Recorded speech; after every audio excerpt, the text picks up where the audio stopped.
Hello team and welcome to our probably most complicated video yet. Have you ever wondered which weapons in Red Dead Online are the strongest and most efficient in terms of damage? Just like you, obviously, we do not trust Rockstar Games' weapon stats because they are usually garbage. To fix that, we calculated all the damage each weapon deals ourselves and compared them to one another. By the end of this video, you will have the ultimate guide on which weapons deal the most damage and how to torture your player character. Let's begin! For step 1, we made a list with every weapon except bows and shotguns, which the guns will be analyzed. Once we've done the math, we will be able to compare every revolver, pistol, repeater and rifle, so you will be able to see which is the strongest weapon of each kind, plus the overall best regarding damage. Keep in mind that the damage a weapon deals is not all that matters. There are factors such as range, capacity or accuracy that we won't take into account for budget reasons. The thing is just, how do we measure every weapon's damage per shot? Okay, it's not that hard. We have to fire every shot under the exact same circumstances, being same distance, weapon condition, ammunition type, and of course the target. In that case, me. Only then, the only variable we have to deal with is the damage per shot itself. We will determine the DPS, damage per second, later on in this video. The perfect location to do such a study is the Ovangia Dam, so here's the plan. The shooter and me, the target, will both get in cover behind two wooden structures parallel to each other. That way we always have the same distance between us when getting shot at. Ouch. When the shooter shoots me, I'll record the damage dealt to me and measure the degree at which my health drops. Then we use this formula, delta R being the degree of lost health, to calculate the percentage of the outer health ring we lost. That means that 100% damage per shot is equal to losing one complete health ring. Of course, we can't use any ability cards that affect the damage we take nor the damage we deal. This would mess up the results. We then add the values to our list and boom! As you can see, we've made some progress. Still, after all the times I've taken a bullet to my chest to the exact same spot, we faced a little problem. As we got to the rifles, the high tire damage dealers, this happened. The elephant rifle had so much power that it not only destroyed my health ring, but depleted my entire health core as well. Of course, this raises a question. How much can the health core endure relative to the health ring? In other words, how many health cores do we need to fill one health ring? My feelings tell me that the health core is not as big as the health ring, but of course that is not enough. I went into exile to find an answer to this question, and my solution was to deal the same damage to my health ring and my health core, to then compare the impact it has on both of them. Then, with the power of math, we will know the health core strength. Attempt number 1. My friends were not online right now, so I had to find another damage source. The first volunteer that came to my mind was my horse. After a few painful punches to the face, I noticed that every hoof kick my horse gave me dealt the same amount of damage. That is good, but it turns out that the health core is weaker than expected when Dan knocked me out entirely. Attempt number 2. I tried to jump off a roof repeatedly, but sometimes the damage I took varied, and as soon as I climbed back up, I almost regenerated fully. So that won't work either. Attempt number 3.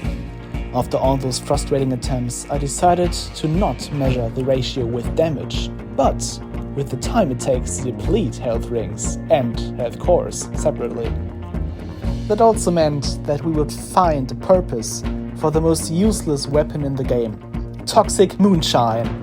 I'm sure that was no comfortable experience for my character, but as it turns out, it takes 10 seconds to drain the health ring and 1.5 seconds to deplete our health core. We slammed it inside another equation, and as it turns out, the health core makes only 15% of the health ring, which is much less than I expected. To calculate the total damage, one then can use this formula, just in case you want to double check our results.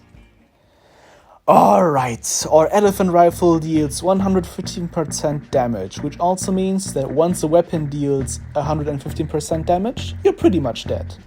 We added the rifles to our list, and as you can see, there are now indicators for which damage percentage the health ring and the health core would be gone. One could assume that we are finished now, but hold on. Those are the statistics for one shot only.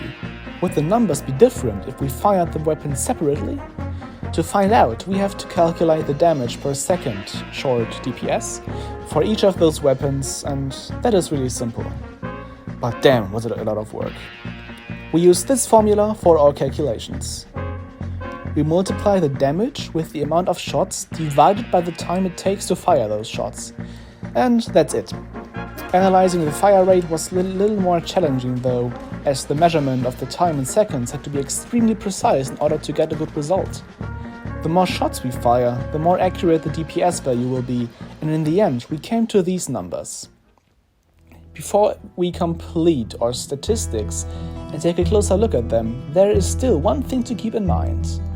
When using revolvers and pistols, you have the opportunity to dual wield.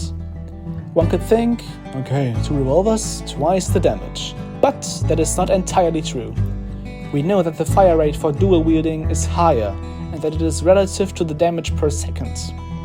To calculate the factor at which the DPS is increased, we use this equation.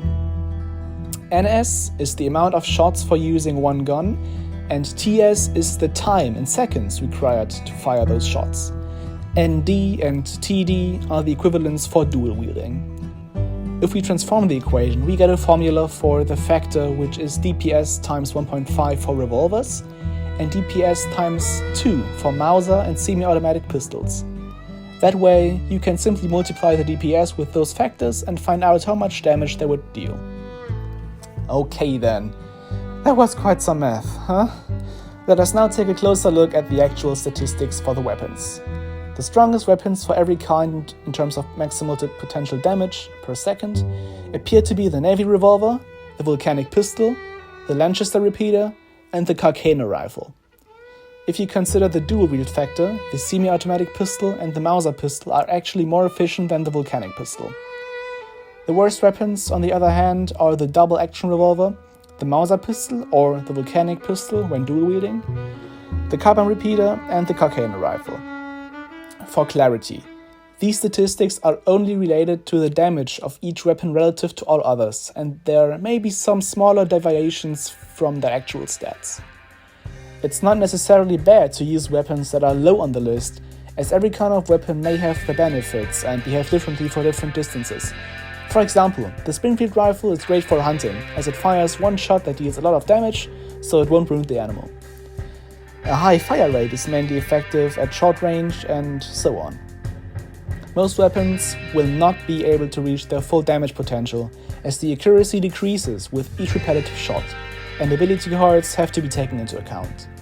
The stats cannot be applied completely practically. No stats can. Other than that, those are the stats for each gun except shotguns and bows, which aren't actual guns though. I would like to say it's been fun, but no, it was a lot of damn work. Not only did it hurt my brain, but it also hurt my character. He must now be treated by a doctor in surgery to operate 18 bullets out of his chest, fix all his teeth, give him something against the poison, and heal his broken legs. Back then, you couldn't even get drugged. If you doubt our calculations or you do not have faith in math, do the calculations yourself and tell me about your results. Oh, and leave us a like and a sub. Thank you for watching and goodbye.